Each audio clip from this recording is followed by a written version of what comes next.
¿Te gusta la tecnología? Has llegado al podcast adecuado. Tecnología actual con el rey de la PC. Es tu boletín favorito de noticias tecnológicas, conocimientos sobre tecnología, lo nuevo en ciberseguridad y mucho más. La inteligencia artificial va de la mano y ha llegado para quedarse. Tecnología actual con el rey de la PC. Bienvenidos a un podcast más de El Rey de la PC. El día de hoy vamos a tocar temas muy sensibles en cuanto a tu información, tus datos. Y es que recientemente en los últimos días ha estado saliendo la versión de iOS 17.5. Esta versión tiene un particular fallo, por si aún no están enterados. Hay una función que se encarga de mostrar lo que es los archivos recientemente eliminados. Básicamente una papelera de reciclaje. Pero empiezan a surgir rumores, información y demás sobre un bug que afecta la gestión de lo que son las fotografías. Este error hace que aparezcan fotos incluso más allá de los 30 días prometidos por la función recientemente eliminada. En este caso hay usuarios que han encontrado imágenes que datan de hace 15 años atrás, reavivando preocupaciones sobre cómo Apple maneja la privacidad y retención de datos. Y es que aquí hay que aclarar algo y acotar algo muy interesante, y del por qué el dicho de que la información que subes a internet nunca se borra. Pero en este caso muy particular, es información que está en tu dispositivo, lo cual puede sonar muy extraño, ¿verdad? Sonará muy extraño, pero la verdad es que la información nunca se borra, o realmente no se borra. Y para entrar en contexto, aquí vamos a empezar a hablar de cómo los sistemas operativos, de cómo se maneja la manera en que cualquier medio de almacenamiento, ya sea un disco de estado sólido o conocido por sus siglas SSD, HDD, que son los discos mecánicos tradicionales de toda la vida, o todos los sistemas de almacenamiento por memorias que utilizamos ya sea en nuestras memorias USB o a través de teléfonos, que son memorias de tipo flash, las cuales tenemos UFS, eMMC, etc. No importa qué tipo de medio de almacenamiento tengas en tu mano, ni qué tipo de sistema operativo, todos están afectados por esto. O sea, realmente la falla de iOS es una falla que podemos extrapolar a que en el futuro este tipo de fallas pueden seguir ocurriendo. Claro que sí. Porque al final, para explicaros bien cómo se gestiona el almacenamiento, una vez, por ejemplo, digamos que tienes un disco de estado sólido cuya capacidad es de 512 GB de almacenamiento. Y tienes ahorita ocupado aproximadamente unos 120 GB. Pero resulta que tenías una foto que querías borrar, ¿verdad? Una foto que de pronto dije, ya yo no necesito esa foto, o ya no quiero esa foto, o eso me puede comprometer en X. Bueno, cuando le das clic a borrar en tu sistema operativo, en tu gestor de archivos, lo que sea, ¿verdad? O en la galería, en tu teléfono, le das borrar. El archivo aparentemente ha desaparecido, y es verdad. Pero para esto vamos a entrar en materia, y es que cada vez que uno formatea el disco duro, por ejemplo, ¿verdad? Esa acción que le llamamos formatear, en teoría borra todo. Y es que cuando se le da formato a una unidad, por eso se llama formatear, se le da formato. Hay diferentes formatos de disco. Tenemos NTFS, FAT, X4, o sea, hay diferentes tipos de sistemas de archivos, los cuales pueden ser compatibles o no con diferentes sistemas operativos. Por ejemplo, es más común que en Windows tengamos acceso a NTFS o FAT, o que en Linux usemos X4, X3 o XFS o cualquier otro. O sea, depende de tu sistema operativo, ¿verdad? Cuando procedemos a formatear una unidad en alguno de los formatos mencionados, lo que sucede es que se pierde el formato. Sobre este formato hay algo que se llama la tabla de particiones. La tabla de particiones puede estar en GPT, MBR o en MC2. Hay diferentes sistemas de tablas de particiones. Bueno, la tabla de particiones es la que se encarga de gestionar todo esto junto al formato de lo que es el disco. Por eso normalmente, incluso con un disco recién formateado, que se supone todo está borrado, hay una pequeña parte que de pronto nosotros no vemos, que de pronto decimos, ¿y por qué ya está ocupando espacio? Aparte de que los discos de por sí, la forma de numerarlos por marketing o por temas de que así lo vende el mercado, están medidos en múltiplos de 1000. Por ejemplo, 1 tera no son 1024 gigas, sino 1000. Y es por eso que luego vemos, no, que nuestro disco de 1 tera apenas tiene 960, por darle un ejemplo. Así que el formato es una de esas cosas que también nos quita espacio. Pero ¿qué hay ahí? Hay algo que se llama un índice de archivos. A grosso modo así lo vamos a llamar, para no entrar en términos mucho más técnicos. Este formato, esta lista de particiones, lo que tiene es toda la lista de archivos, es todas las ubicaciones. Digamos que es como un mapa, un índice de todos los archivos que están almacenados en tu dispositivo, en tu disco duro. ¿Y qué sucede? Cuando borramos un archivo, realmente lo único que hacemos a través del sistema operativo es borrar el archivo de ese índice de datos. Pero una vez está borrado del índice de datos, el archivo aún está en el almacenamiento. ¿Cuándo el archivo realmente se borra? Cuando se sobreescribe. Pero esta sobreescritura ocurre de forma aleatoria.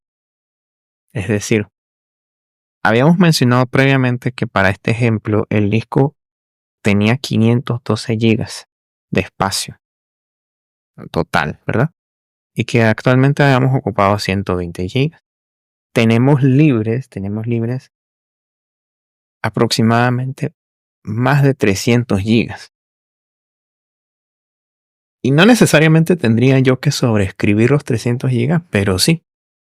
Significa que para yo realmente perder ese archivo que acabo de borrar, tengo que esperar por lo menos, a que se me llenen las gigas. A que todos esos gigas se recorran y se sobreescriban. Y aún así, puede ser que aún tu archivo que hayas borrado no se ha borrado completamente o aún no se ha borrado. Porque como acabo de mencionar, el proceso es aleatorio.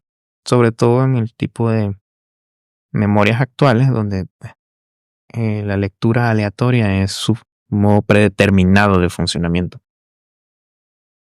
Entonces, es una información a tener muy en cuenta, que realmente los datos no se eliminan. Es por eso que de pronto, alguna vez si lo has escuchado o lo has visto, pensarás que es algo muy loco, pero hay empresas que trituran sus medios de almacenamiento que dejan de utilizar. Y es justamente porque borrar un disco, borrarlo completamente es una tarea realmente titánica.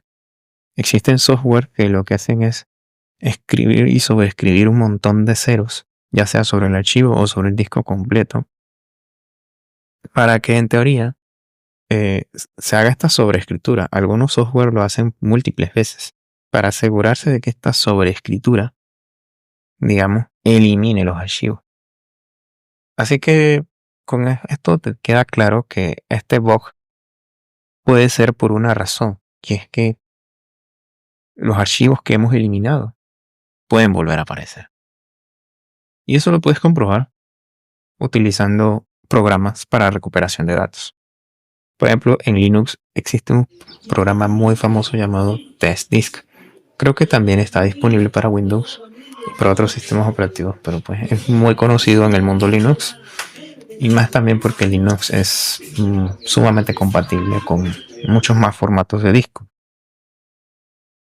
Puedes recuperar particiones enteras que acabas de formatear, o puedes recuperar información. Muchos de los programas para recuperar información vas a encontrar que los nombres de los archivos son raros. ¿Por qué? Justamente lo que acabo de mencionar. La tabla de particiones, donde almacenamos nuestro índice de archivo. Cuando borramos un archivo, lo borramos de ahí. Al borrarlo de ahí, el archivo ya deja de tener un nombre asignado, deja de tener una ruta asignada. Pero ahí está. Y justamente lo que hacen estos programas es leer todas esas secciones del disco en las que supuestamente, según el índice o la tabla de partición, no hay nada. Y ahí te dicen, encontré este archivo. Encontré este archivo. Y puede que sean archivos corruptos o incompletos. También te los vas a encontrar en estos programas de recuperación de datos. Si quieres recuperar datos, digamos que hoy formateaste una partición por error que no querías formatear. Borraste un archivo por error que no querías borrar. La recomendación más sensata es, una vez cometido el error, no sobreescribas nada en él. No agregues archivos nuevos. Eso va a aumentar tu tasa de éxito para recuperar el archivo que tanto querías recuperar. Y continuando hablando sobre el bug de iOS, después de este speech sobre cómo funciona tu almacenamiento, la buena noticia es que al momento de esta grabación ya salió iOS 17.5.1 que corrige este problema, corrige este bug. ¿Y qué les podemos decir sobre el bug?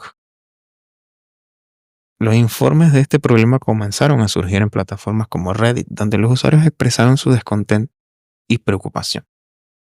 Uno de los afectados compartió su experiencia al descubrir que el material sensible personal que había sido eliminado hace años repentinamente aparecía como reciente en la aplicación de fotos. Otro usuario mencionó ver fotos del 2010 que habían sido eliminadas y ahora se mostraban como las últimas subidas a iCloud. Ojo, que aquí también hay un problemita. Y es que, ¿por qué restauraríamos fotos del iCloud? Lo que acabo de mencionar es que esto que estoy mencionando sobre los medios de almacenamiento ocurre en todos los sistemas operativos. Por lo cual los servidores de iCloud tampoco podrían estar exentos. Y habría que ver si realmente ellos están eliminando la información en su nube. Y ese es otro tema que también hay que analizar muy a fondo. Por lo que este incidente no solo plantea preguntas sobre la eficacia de sistemas de eliminación de datos de Apple, sino la potencialidad vulnerabilidad de los usuarios a tener la información expuesta sin su consentimiento. Y probablemente desconozcamos hasta ahora si Apple ha emitido algún comunicado oficial sobre el problema. Lo que sí podemos mencionar sobre estos problemas es que esto es algo que hay que tener muy en cuenta a la hora de vender un dispositivo. ¿Te imaginas que el nuevo dueño de tu iPhone, ponte que hace un par de años compraste el iPhone 12, pero ya te aburriste de él, ya quieres el iPhone 15? Vas y vendes tu iPhone 12. Los programas de recuperación de datos también pueden hacer que esto sea fructífero. iOS 17.5.1 corrige el problema de las fotos eliminadas. Y aquí nos está informando que si elimino mi foto de forma definitiva, ¿cómo es que Apple la tiene años después para hacer que vuelva a hacer que aparezca? O sea, realmente, aún tras la actualización, no hemos tenido una respuesta clara por parte de Apple. Simplemente la actualización llegó. Si quieres arreglar el problema sin saber nada más, adelante actualiza. Pero tenga en cuenta lo que hemos hablado aquí. Y ya no solo tengas paranoia por tu iPhone o por tu Android, sino también por tu computadora. Hay una de las noticias más interesantes que ha salido últimamente a la palestra, en las que se menciona que la nueva versión de Windows que salga próximamente, la 24H2, que tal vez veremos en la siguiente mitad del año, va a tener por defecto activado BitLocker. Para los que aún no conocen qué es BitLocker, BitLocker es el sistema de cifrado de unidad de Microsoft. Y es que actualmente, sin BitLocker activado, muchos usuarios pueden ver que pueden arrancar mediante una USB o retirar el disco físicamente de una máquina y colocarlo en otra máquina o en otro sistema operativo aparte y acceder a tu información. Así tan fácil, sin siquiera una contraseña, sin un medio cifrado, a pesar de que tengas contraseña en tu usuario. Por ejemplo, tengo el usuario Pepito en mi computadora con Windows y tiene contraseña, una contraseña muy robusta, con caracteres especiales, alfanumérica, mayúsculas, pero llega un compañero del trabajo y dice, yo tengo esta memoria con Linux, la voy a arrancar y vamos a apagar la computadora sin hibernar. ¿Qué resulta? Todos los archivos están visibles. Pero resulta que el compañero de tu oficina es tan malévolo que quiere que no entregues el trabajo de la junta de mañana. Te lo borró. Y ya, si no tenías copia de seguridad, te jodiste. Así que, para que todos lo sepáis, que la nueva versión va a venir con BitLocker activado por defecto. Y si aún no lo tienes, si por alguna razón necesitas esa capa de seguridad extra, te invitamos a activar BitLocker. Pero sé consciente de que hay una contraseña que tienes que guardar y de que no la pierdas por nada del mundo. Continuando con el problema de iOS, que es el tema central de este podcast el día de hoy,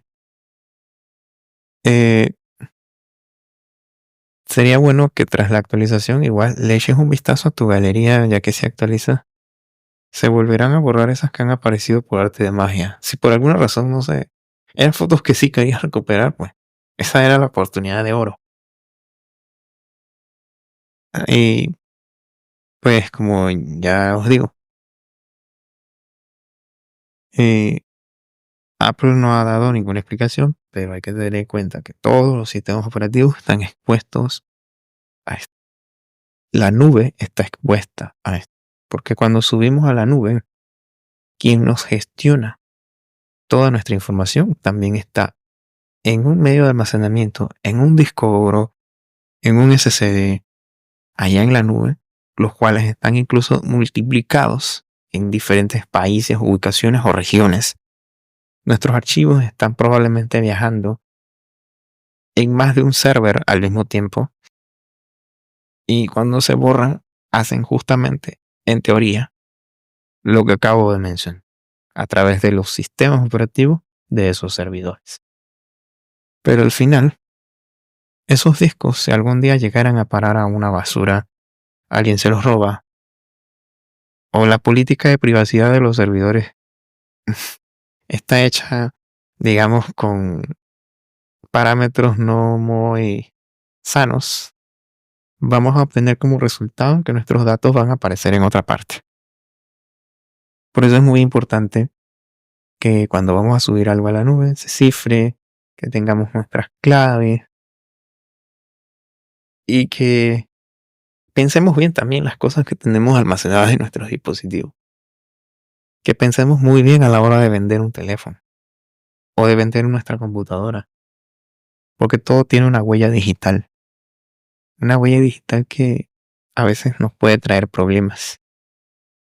Si realmente algo es muy comprometedor o muy secreto, tenemos que tener mucho cuidado. Porque nuestros secretos pueden estar en manos equivocadas. Y eso es algo muy importante tener en cuenta.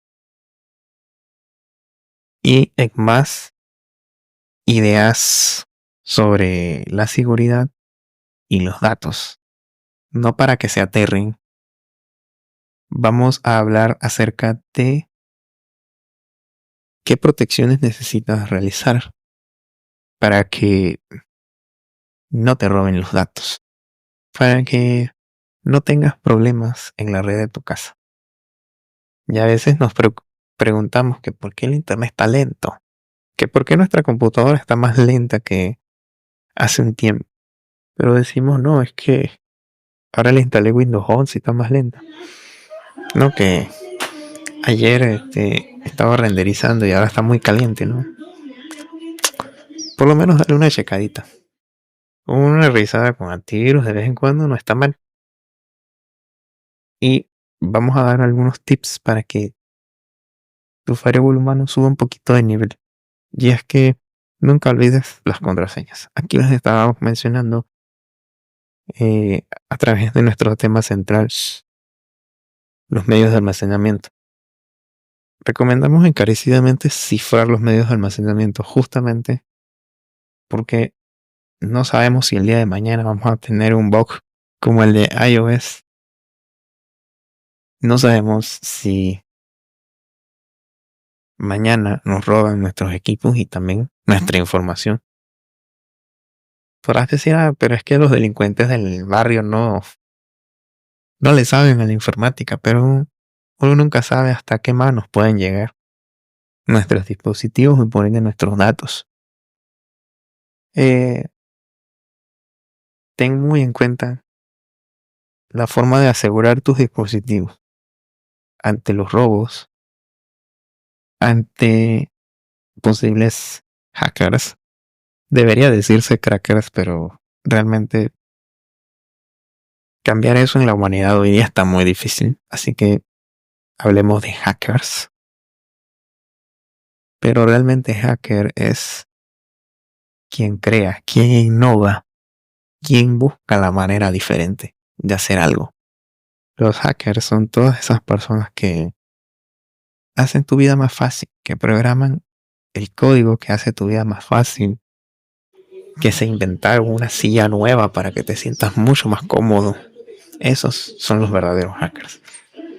Pero la sociedad siempre les decimos hacker a todo el que nos roba los datos, a que nos mete un virus en la computadora de forma intrusiva, o al que nos llena de anuncios a través de otro tipo de malware, o que nos secuestran nuestros equipos y nuestros datos con el temido ransomware. Y no nos podemos ir de este podcast sin antes decirte que te asegures de activar la protección contra ransomware en tu computador. Si no la has activado, anda, actívala, que te va a ser de mucha ayuda. Esperemos que también el día de hoy estés soñando con cómo será la seguridad de tu computadora. Analiza si tienes buenas contraseñas, si tu firewall está activado o si hay algún problema. Y continuando en más temas sobre la privacidad, sobre los datos, sobre los terroríficos datos.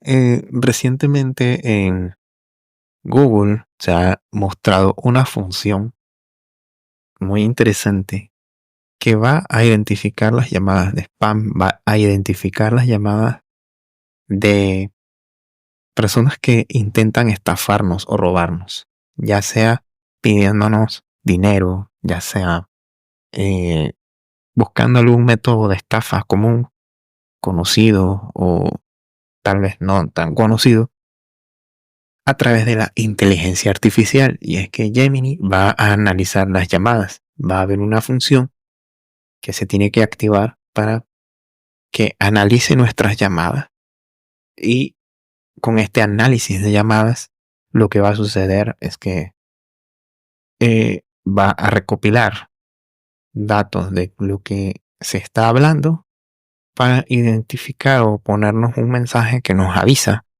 de si esta llamada es fraudulenta o no. Así que mucho ojo, mucho cuidadito. Eh, para los que aún todavía tenían dudas si realmente Google nos espía, pues el día de que Google nos espía eh, abiertamente ha llegado. Pero eso no quiere decir que no lo hayan hecho antes. Las cookies también son parte de ello. Tal vez vivimos con ello, pero tenemos que estar conscientes de que nuestros datos también están siendo recopilados. Probablemente no tengan tiempo para oírnos a todos o leernos a todos o espiarnos a todos. No caigamos en la mega paranoia, pero es algo de lo que debemos estar conscientes. Nuestros datos siempre están constantemente monitoreados y recopilados por los servicios que utilizamos. La frase de que cuando algo es gratis y el producto eres tú, está demostrado una vez más. Nuestras redes sociales también son una gran recopilación de datos. Con estos macrodatos se genera lo que es publicidad. Se genera mucha información. Tal vez es algo de lo que muchas personas aún siguen sin estar conscientes. ¿Será que estaremos en un mundo en el que delegará todo a la inteligencia artificial? La inteligencia artificial está haciendo posible una gran cantidad de avances. Posiblemente la inteligencia artificial va a ser quien construya casas en un futuro o va a ser quien redacte todos los artículos. Ya vemos cómo ChatGPT genera texto, como Copilot y mucha de su competencia también está generando texto. Se están generando imágenes. Hay que tener en cuenta que la inteligencia artificial ha llegado para quedarse. No le tengamos miedo, pero hay que aprender a utilizarla. Hay que aprender también que nuestros datos están siendo recopilados por un sistema de inteligencia artificial que para bien o para mal llegó para quedarse. Cuando le preguntes a ChatGPT, ten mucho cuidado. No le des información clave o fundamental que pueda ser almacenada para propósitos que luego te pueden salir mal. Aporta información más genérica cuando les hagas tus consultas a estos chatbots. Cuando generes imágenes, no generes imágenes que te puedan poner en evidencia. La generación de imágenes no viene para resolverte la vida completamente o para que tengas una imagen lista para usar, porque la IA es muy creativa también por sí sola. Así que sé muy selectivo con lo que le pidas a la IA. Y otra precaución más del día, una información muy importante recién salidita del horno. Y ten mucho cuidado si firmas documentos online. Hay una aplicación que se llama DocuSign, que es una aplicación para hacer firmas electrónicas. Y pues cada vez está más presente o más sencillo el tema de firmar sobre internet. Entonces hemos encontrado que hay un phishing contra DocuSign que se aprovechan del error de la víctima para así robar datos y contraseñas. Tenemos la información de que un grupo de investigadores de seguridad de Abnormal Security ha informado de cómo se están aprovechando de esta técnica para robar credenciales. Usan plantillas de phishing personalizadas para así lograr una mayor probabilidad de éxito. Aseguran que es bastante eficaz, además de ser una estrategia económica y relativamente sencilla de llevar a cabo. Según este grupo de investigadores de ciberseguridad, los correos de phishing contra DocuSign han aumentado considerablemente. Básicamente se hacen pasar por solicitudes legítimas para poder firmar documentos online. La víctima cree que está ante algo real, inofensivo, pero en realidad va a poner en riesgo sus datos. Hay que tener en cuenta que el uso de DocuSign está muy extendido, porque los cibercriminales se aprovechan y crean estas plantillas para simular ser legítimas. Además, en la dark web intercambian plantillas personalizadas que apuntan al robo de identidad, fraude bancario y otras estafas muy variadas. El hecho de que pongan a la venta este tipo de plantillas provoca que cualquiera tenga acceso a ellas y la utilice de forma fraudulenta. Por lo que no hay que tener muchos conocimientos para utilizarlas. Y aquí hago un gran paréntesis. Hoy día, no solo hay que tenerle miedo al hacker, a ese hacker del que hablábamos, el hacker conocido socialmente, el hacker malo, no el hacker que crea que inventa cosas, no, el cracker. Porque esos crackers pueden estar fácilmente en tu entorno. Puede ser el jefe al que le caes mal. Puede ser de esa empresa que te despidieron. Puede ser que te hayan despedido a ti y le tienes represalias a tu antiguo jefe. El hacker está en todas partes. Y es que actualmente existen herramientas para hacer ataques mucho más fáciles. Por ejemplo, Phishing as a Service, que es básicamente contratas un servicio para hacer phishing. Y así como existe existen muchas otras herramientas. Herramientas que levantan identidades falsas, herramientas que levantan sistemas para hackear o alterar los sistemas de alguna empresa, de algún servidor. Así que ya no solo hay que tenerle miedo a ese man que es un crack que sabe mucho de informática, sino también a ese que se enojó contigo y que probablemente tiene un poder económico lo suficientemente bueno para hacerse con digamos, este problema de querer vengarse de ti, de querer hacerte daño. Y continuando con nuestro tema del phishing de DocuSign, eh, realmente están generando mensajes que pueden invitar a la víctima a tener que abrir ese enlace y firmar. Puede que informen de que hace falta algo, de que ha habido un error previo o cualquier circunstancia que haga que sea necesario que la víctima ponga ahí sus datos. Lógicamente es una estrategia de confianza para que las personas pongan ahí su contraseña y robar contraseñas y datos. ¿Cómo puedes evitar esta amenaza? Así como puedes evitar muchas amenazas que pues no te fíes de todo el mundo, como acabo de mencionar ahorita. Algo básico es verificar la dirección de correo. Hay un tip muy importante sobre Gmail que si quieres te podemos hablar de ello en otro podcast o en algún artículo próximo. Más a detalle cómo funciona este tip de oro para aumentar el nivel de tu firewall humano. Pero pues, verifica la dirección de correo. Y este tip puede ir en la mano de tener una dirección de correo diferente para cada servicio. Luego te explico cómo va a funcionar ese tip tan maravilloso. Pero mientras tanto sigamos. También debes analizar el mensaje en sí. Aunque es cierto que los cibercriminales cada vez hacen mejor su trabajo. Y de hecho, la inteligencia artificial ha llegado para ayudarles. Y es que le puedes pedir a ChatGPT o le puedes pedir a HackerGPT, que también existe, que te genere una carta estilo como si fuera tu banco. Por ejemplo, mañana te llaman de Banco General diciéndote que tienes $1,000 y que tienes que irlos a retirar mañana, pero no, te hacen toda una carta muy creíble. Te la armaron con ChatGPT. Así que igual, también analiza si han cometido faltas ortográficas, errores, o que se ve que se hizo una traducción de inglés a español, o de español a inglés, o sea que al venir de un idioma a otro haya venido algún error de frases gramaticales o frases sin sentido.